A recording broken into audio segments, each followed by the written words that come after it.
मोहम्मद आमिर ने Pakistan cricket board की management committee का चेयरमैन मुकर्रर होने पर नजम सेठी को मुबारकबाद दी है। वाज़ेह रहे कि वज़ीर आज़म शहबाज शरीफ ने गुज़श्ता रोज पाकिस्तान क्रिकेट बोर्ड के मामलात चलाने के लिए 14 रुकनी कमेटी तश्कील दी थी। वज़ीर आज़म की तश्कील करदा कमेटी के सरबरा नजम सेठी हैं। ये कमेटी 120 दिन तक पाकिस्तान क्रिकेट बोर्ड के मामलात चलाएगी। ख्याल रहे कि नजम सेठी पाकिस्तान क्रिकेट बोर्ड के चेयरमैन के फराइज भी अंजाम दे चुके हैं। नजम सेठी को मैनेजमेंट कमेटी का चेयरमैन बनने पर टीम साबिका मैनेजमेंट से मायूस होकर रिटायरमेंट लेने वाले मोहम्मद आमिर ने भी मुबारकबाद दी है। माइक्रो बलागनक वेबसाइट ट्विटर पर अपने पैगाम में मोहम्मद आमिर ने तहरीर किया कि सही काम के लिए सही आदमी, सेठी को बहुत बहुत मुबारक हो।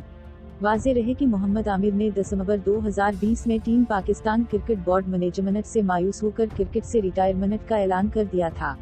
आमिर मैनेजमेंट पर बरस पड़े थे और कहा था कि मुझे ज़हनी तौर पर टार्चर किया जा रहा है, इतना ज़हनी दबाव बर्दाश्त नहीं कर सकता। फास्ट बॉलर का ये भी कहना था कि मौजूदा टीम मैनेजमेंट मुझे खिलाना नहीं चाहती, फिलहाल इस मैनेजमेंट की वजह से क्रिकेट छोड़ रहा हूँ।